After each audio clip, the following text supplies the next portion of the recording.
આગામી 19 જૂને કડી અને વિસાવદર વિધાનસભા બેઠક માટે પેટા ચૂંટણી યોજાવાની છે અને અત્યારે ભાજપે કડી અને વિસાવદર વિધાનસભાની પેટા ચૂંટણી માટે ઉમેદવારના નામની જાહેરાત કરી છે।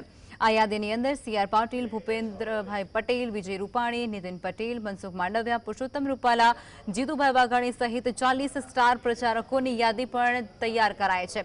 ભાજપ હાઈકમાન્ડે જૂના જનસંઘી રાજેન્દ્ર ચાવડાની પસંદગી કરી છે, જે સમગ્ર કડી વિસ્તારની અંદર ચર્ચાનો ખાસ વિષય બન્યા છે।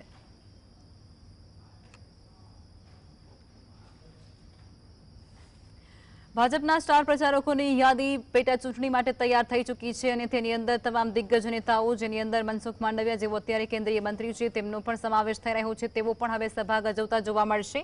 ગૃહ રાજ્યમંત્રી હર્ષ સંઘવીનું પણ આ સ્ટાર પ્રચારકોની લિસ્ટની અંદર નામ સામેલ છે, તેઓ પણ પ્રચારમાં જોડાવાના છે। જગદીશ વિશ્વકર્મા પણ તેમાં ખાસ ઉપસ્થિત છે અને તેમનું નામ પણ આ સ્ટાર પ્રચારકોની યાદીની અંદર લેવામાં આવ્યો છે।